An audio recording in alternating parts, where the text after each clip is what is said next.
अहो सरपंचांची अपेक्षा आमच्या मोठी आहे की पाणी जरा जास्त लागावं.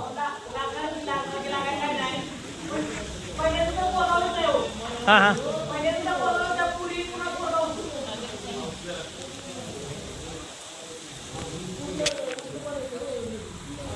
तुम्ही बघू शकता या साईडला आमचे सरपंच उभे आहेत. यांची अपेक्षा आहे की 100 फुटापर्यंत आता हे करावं ड्रिलिंग, म्हणजे जास्त पाणी लागेल अशी अपेक्षा आहे. म्हणून त्यांना सांगितलं जातंय खाली 100 फुटापर्यंत ड्रिलिंग करा.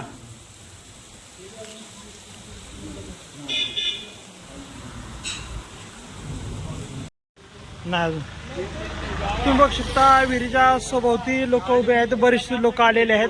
आणि आता इंजन चालू केल्यानंतर गाळ काढते त्या ठिकाणी आपण जायचं आता बघायला.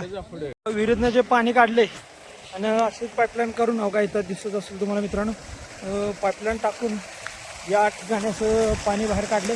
आणि त्यातनं पाण्यातनं जे आपल्या विहिरीचे आता खोदकाम चालू आहे त्याच्यातलं जे गाळ पडलेला तो गाळ बी यातनं बाहेर येतो, या पाईपमधनं बाहेर येतो गाळ चालूला. तुम्हाला दाखवू शकतो मित्रांनो.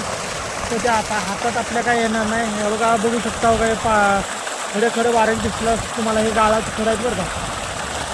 मग विचार करा किती घाण असणार आहे विहिरीच्या पाण्यात. अशा रीतीने विहिरीतने गाळ काढायचं चाललं आणि गाळाचे छोटे छोटे कण बघा हातावर दिसतंय तुम्हाला.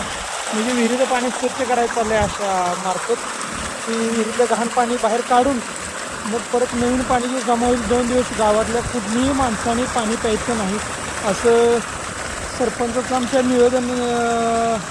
निवेदन आहे की पाणी हा खराब पाणी आहे की तुम्ही पिऊ नका, त्याच्यामध्ये गाळ येते. त्यामुळे असं सांगितलं सरपंचाने. काम जोरदार चालू